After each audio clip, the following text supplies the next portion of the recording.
Assalamualaikum warahmatullahi wabarakatuh. Ya, kali ini kita akan belajar tentang teori kinetik gas ya.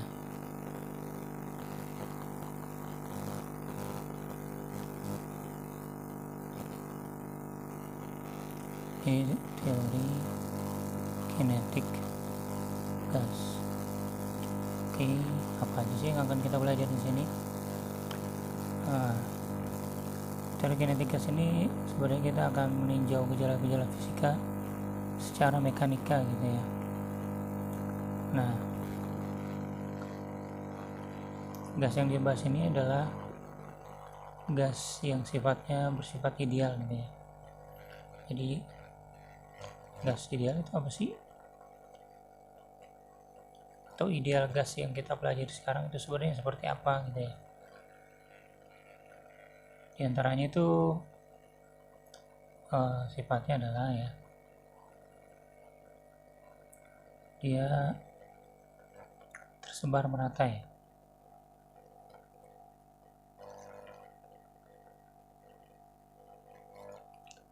Jadi tersebar merata kalau ruang tertutup ya, misal ada sebuah tertutup ya, kubus gitu ya, di dalamnya ada udara itu tidak hanya berkumpul di bagian bawah gitu ya, tapi tersebar merata di ruangan tersebut ya. Jadi adil ya, tersebar merata lah, seperti itu. Yang kedua, dia selalu bergerak gitu ya. Jadi selalu bergerak. Jadi partikelnya ini selalu bergerak dengan sembarang arah ya. Arahnya macam-macam ya. Jadi setiap partikel ini punya arahnya masing-masing. Yang ketiga, mengikuti hukum 2 Newton ya. Yang ketiga itu mengikuti ya, hukum 2 Newton. Ini ada percepatan ya, dimana di hukum 2 Newton kan sigma F sama dengan M kali A. Jadi artinya apa? Artinya sangat memungkinkan sekali ya partikel ini untuk dipercepat atau diperlambat. Yang keempat, jadi terjadi yang namanya tumbukan lenting sempurna.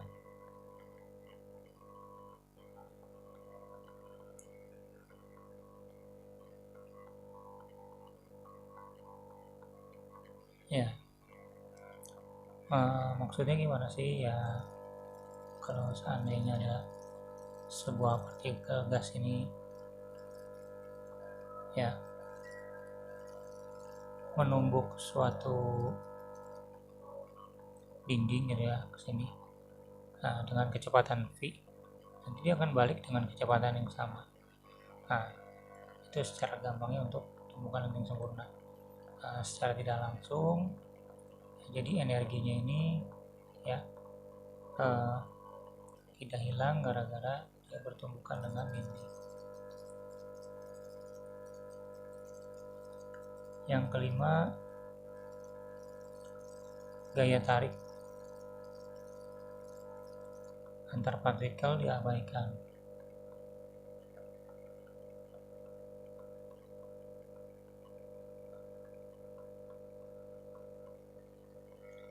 Ya, di sini diabaikan maksudnya gimana Pak? Karena dia selalu bergerak ya. Kalau misalnya satu gas dengan yang lainnya punya gaya tarik, akan ada kemungkinan jadi si gas itu berhenti atau dipercepat gara-gara gaya tarik menarik antara partikelnya gitu ya. Nah, ini yang kita anggap tidak ada ya. Ini idealnya gas yang kita pelajari seperti ini, meskipun mungkin gas yang kita temukan tidak seideal yang kita dapatkan di sini. Selanjutnya yang terakhir adalah ukurannya lebih kecil ya, jadi ukuran partikel ini jauh lebih kecil daripada jarak antar partikelnya.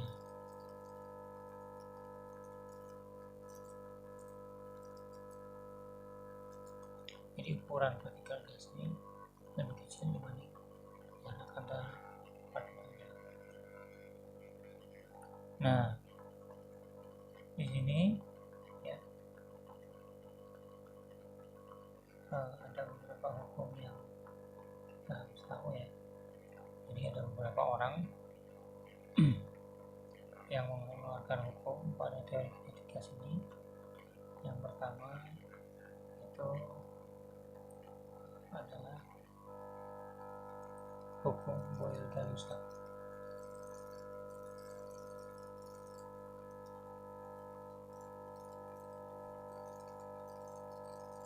Kurang kelihatan ini.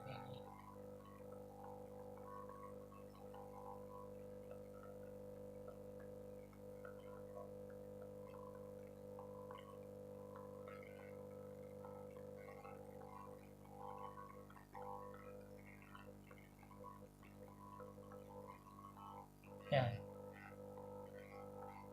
pada awalnya hukum Boyle-Galussac ini awalnya masing-masing ya ada hukum Boyle dulu ya. Hukum Boyle itu dia terjadi pada saat isotermal. Isotermal itu berarti suhunya sama ya, suhunya tetap tidak berubah, maka dia mendapatkan hubungan antara tekanan dengan volume. Jadi tekanan 1 dikali dengan volume 1 sama dengan tekanan 2 kali volume 2. Selanjutnya ada hukum Charles-Galussac.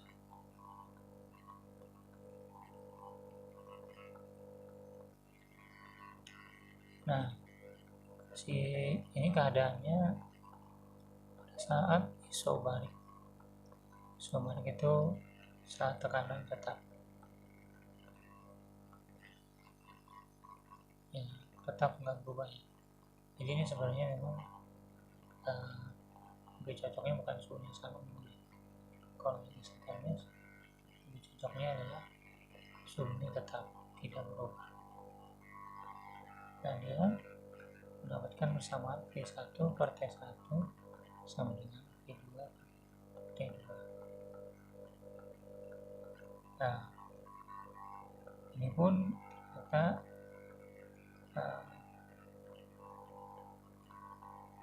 dilanjutkan lagi dengan si Galussac itu sendiri ya.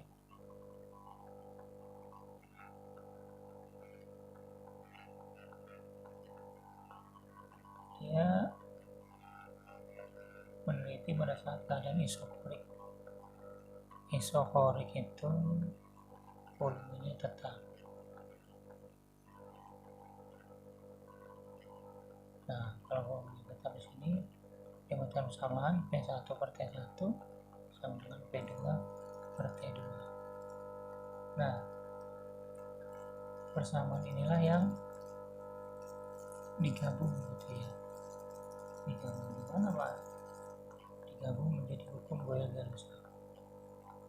Nah, gimana ininya? Ini ya. Nah, hukum Boyle-Galussac itu P1 I1 T1 sama dengan P2 P2 T2 seperti itu.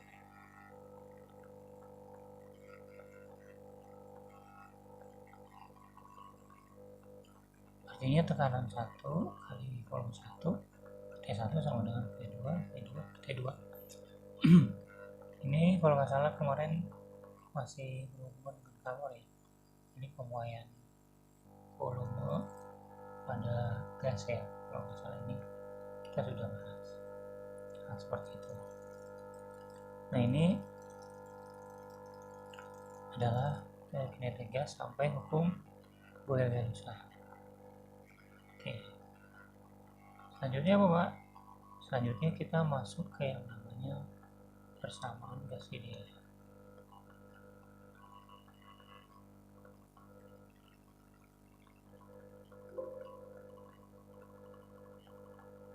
Oke, persamaan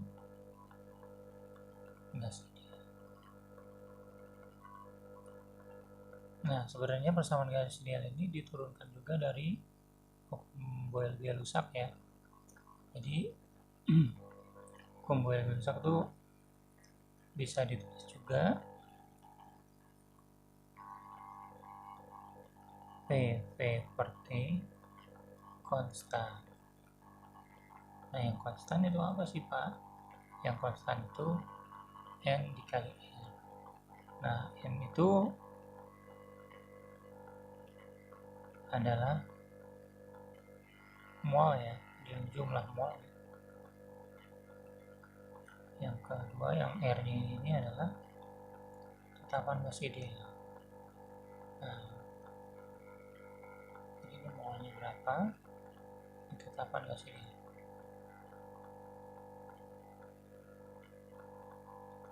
Nah, sehingga ini kita ubah menjadi PV sama dengan nRT. Nah, ya seperti ini. Kita pindahkan T-nya. Inilah persamaan gas ideal kita dapatkan. Hanya karena kamu kan sudah pernah belajar ya kimia ya, bahwa N atau mol ini bisa kita dapatkan dengan perbandingan antara jumlah partikel dengan bilangan Avogadro ya. Bilangan Avogadro itu banyaknya molekul atau partikel per mol ya, yang besarnya 6,02 kali 10 pangkat 23. Ini bilangan Avogadro-nya. Kalau tetapan gas idealnya gimana nih? Ini besarnya kalau tetapan gas ideal 8,31. Nah, cuma di sini joule per mol Kelvin. Kalau ini satuannya molekul per mol, atau juga bisa partikel per mol. Nah, dengan seperti itu, ini bisa kita turunkan. Jadi,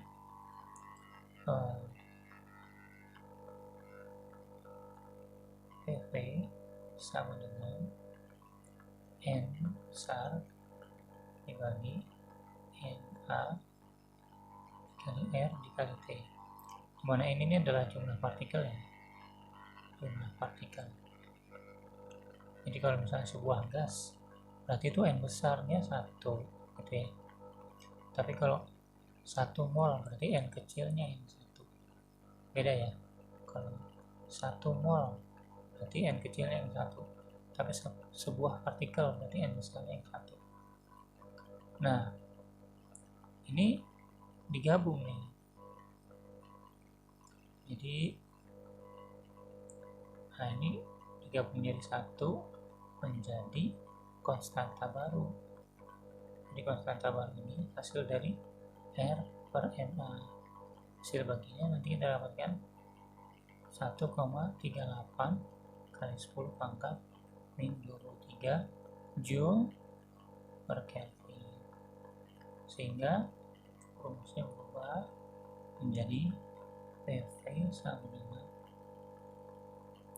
N K T. Nah, ini yang kedua. Jadi nanti kalau ada sebuah lebih cocok pakai N besar, sebuah partikel gitu ya, partikel gas. Tapi kalau misalnya Di dalam 1 mol gas, 1 mol gas. Nah, itu lebih cocoknya kita pakai ppn RT. Jadi nanti tinggal disesuaikan saja dengan rumus yang ada, seperti itu. Yang mana yang kita pakai, ya, mau ppn RT atau ppn KT, ya. Nah, untuk rumus N, ya, nah ini tidak hanya seperti ini. Kalau di kimia kamu sudah belajar bahwa mol juga bisa kita dapatkan dari mungkin disebutnya gram per mr gitu ya kalau kamu waktu di kimia ya, tapi di sini pakai m per mr gitu ya. Jadi ini seperti ini masanya ya. Nah, ini adalah masa relatif ya, seperti itu.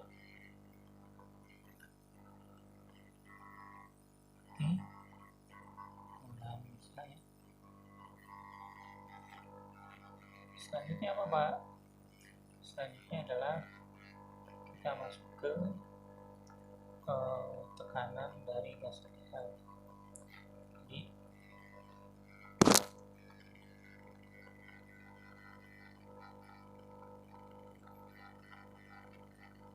gimana kita mencari tekanan di sebuah gas ideal yang memiliki gas yang selalu bergerak. Jadi, gasnya selalu bergerak, dan itu berapa gitu ya, tekanannya. Nah, kita bisa dapatkan tekanannya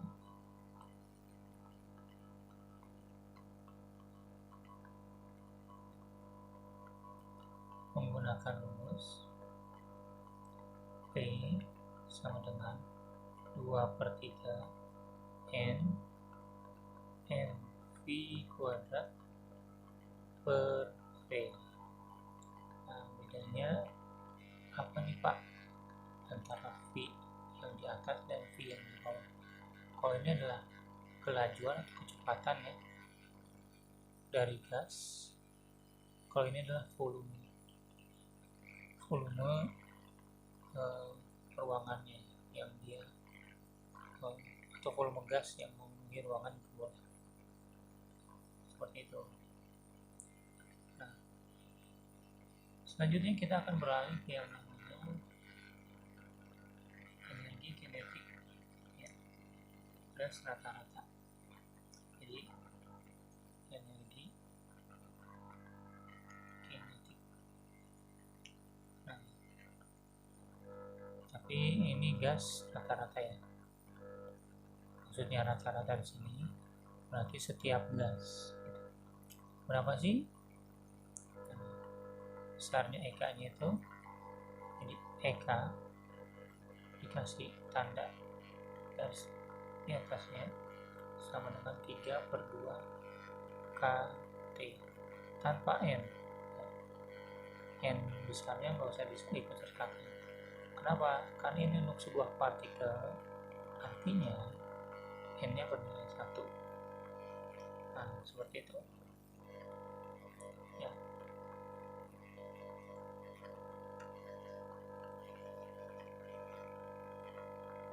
Tapi kalau misalnya ditanya ada energi kinetik gas gitu,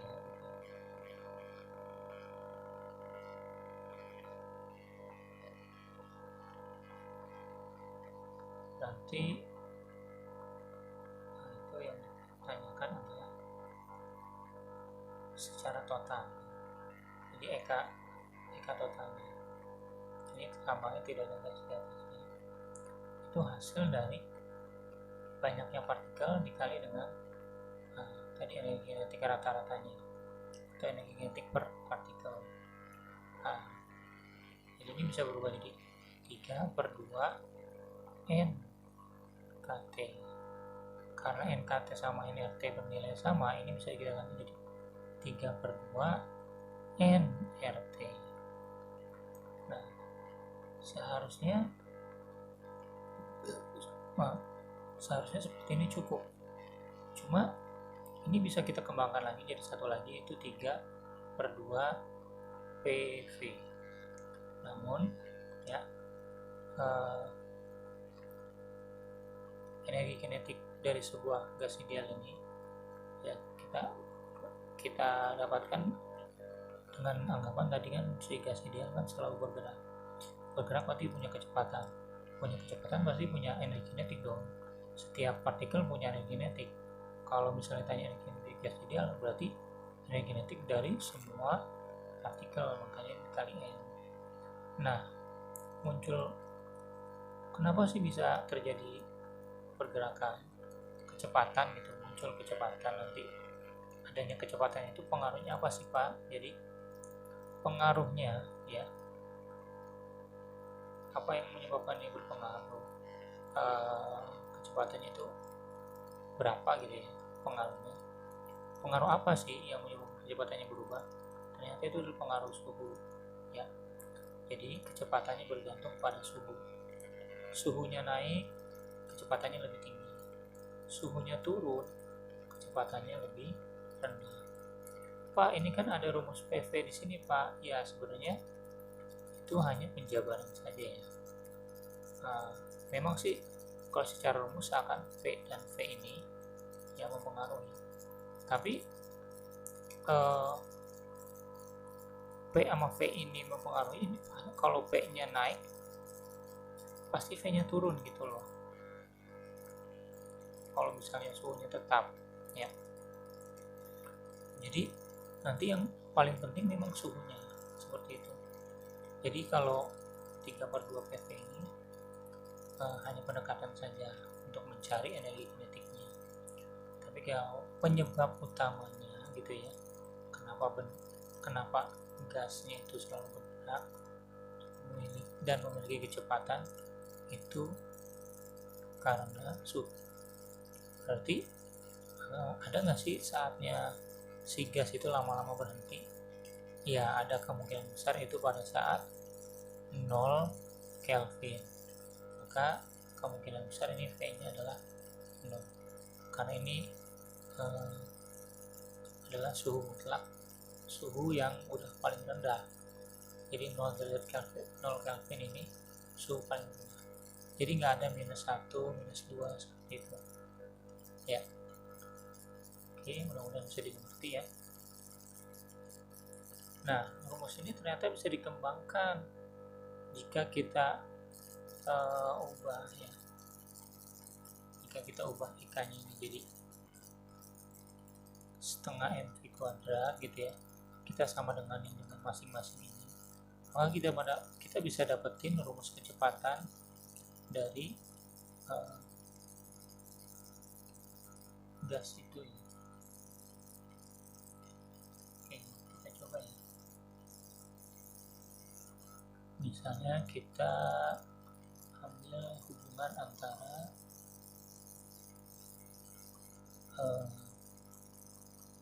EK sama dengan 3/2 MKT. Nah, ini EK nya kan tadi setengah mv kuadrat sama dengan 3/2 MKT. Nah, di sini kita bisa coret angka 2 nya ya. 2 nya kita bisa coret, sehingga kalau misalnya kita mau pindah ke sebelah kanan gitu ya, kita dapatkan V nya kalau kita kuadrat sama dengan 3 MKT per M. Kalau seandainya kuadratnya kita hilangkan, maka akan muncul akar di sebelah kanannya. Nah, akarnya jadi seperti ini. Nah, inilah rumusnya. Inilah rumus V.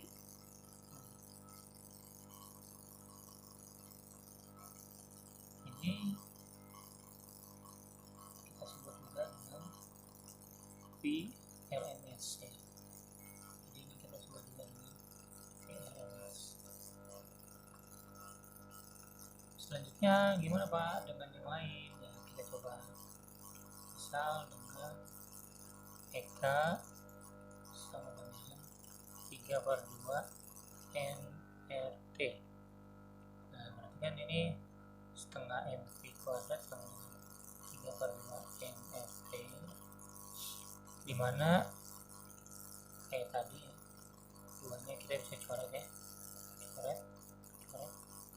Nah, n nya ini kita ubah jadi m/mr ini, terus ini ada angka 3 nya masih ada r, masih ada t.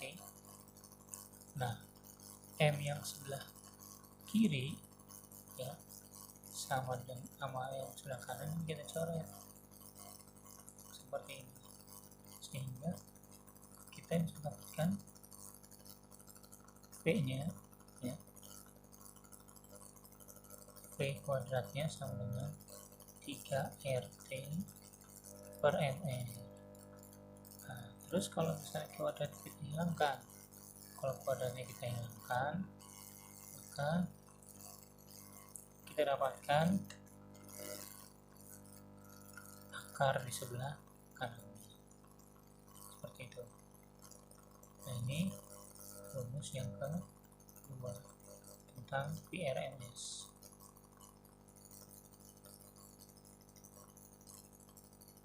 Nah, yang ketiga yang mana Pak? Yang ketiga yang ini PV ya. Jadi kalau kita langsung aja, setengah NV kuadrat sama dengan 3/2 PV. Nah, kita coret angka 2 nya. Nah, M-nya pindahin ke sebelah sana ya. Sehingga kita dapatkan V kuadrat sama dengan 3PV per M. Nah, bahwa kita kan udah tahu ya, atau kita mungkin masih ingat bahwa rho itu sama dengan massa per volume gitu ya. Nah, maka kalau volume per massa berarti rho nya ada di bawah.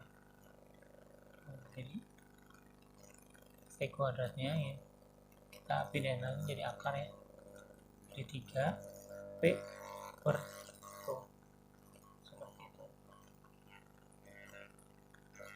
ya. Oke,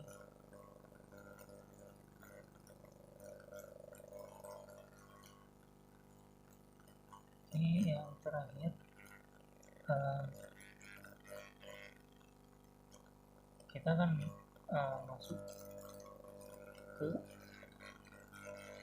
bagaimana jika energi kinetiknya itu berada pada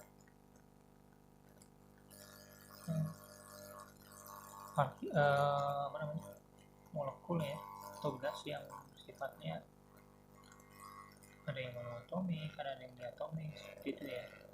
Nah, energi di dalam gasnya itu ya, jadi energi kinetik total itu bisa kita sebut dengan energi dalam gas ya.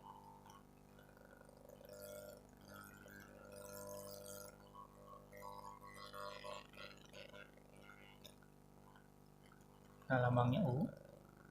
Jadi U itu merupakan tadi apa? Jumlah dari energi kinetik rata-rata. Tadi kan kita sebut EK saja ya kalau tadi. Ini kita ganti dengan U ya. Jadi energi dalam gas ini. Nah,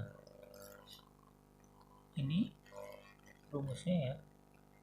N-nya tetap.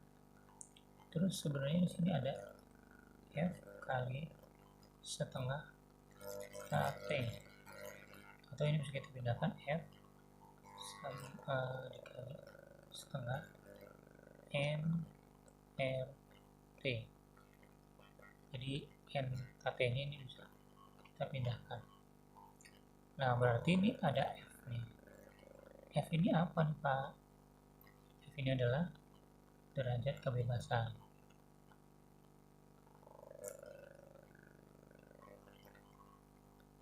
Nah, kalau ditanya berapa sih derajat kebebasan ini? Nah, ternyata masing-masing jenis gas itu berbeda. Kalau kita berbicara tentang gas monoatomik itu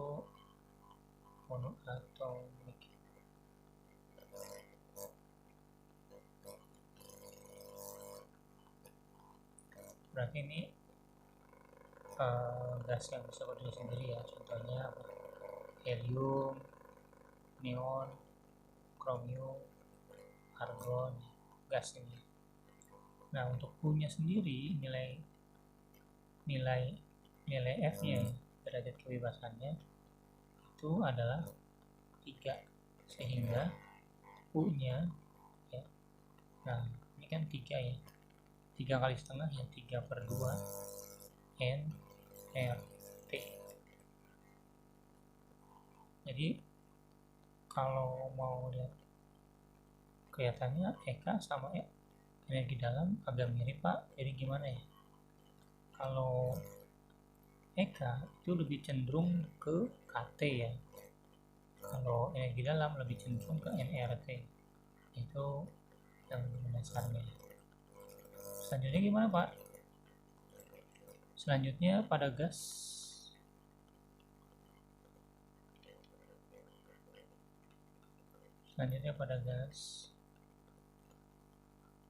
diatomik, atau sebenarnya bisa juga bisa juga poliatomik ya. Seperti itu. Nah, untuk derajat kebebasannya ternyata kalau dia bergantung pada suhunya. Jadi suhunya berapa nih gitu ya. Nah, seperti itu. Nah, saat misalnya kita ambil saat suhunya kurang dari 250 Kelvin gitu, maka derajat kebebasannya 3, sama seperti monoatomik. Jadi nilai U-nya sama dengan 3/2 nRT, karena derajat kebebasannya ini 3. Jadi si derajat kebebasannya ya, ini bernilai 3 ya. Seperti itu. Selanjutnya, kalau dia suhunya antara 300 sampai 500 Kelvin, maka derajat kebebasannya bernilai 5. Jadi 5/2 nRT. Terakhir ya, kalau dia suhu tinggi ya, jadi ini adalah suhu rendah, suhu sedang, selanjutnya adalah suhu tinggi. Suhu tinggi itu di atas 1000 Kelvin, F-nya adalah 7, sehingga U-nya sama dengan 7/5 nRT. Nah, segitu saja materinya dari Bapak. Semoga bisa dimengerti gitu ya. Jadi mungkin kalau misalnya masih ada bingung, terkadang kita sudah mulai misalnya itu udah mulai praktik mengerjakan soal atau melihat contoh-contoh soalnya. Ya, segitu aja dari Bapak ya. Assalamualaikum warahmatullahi wabarakatuh.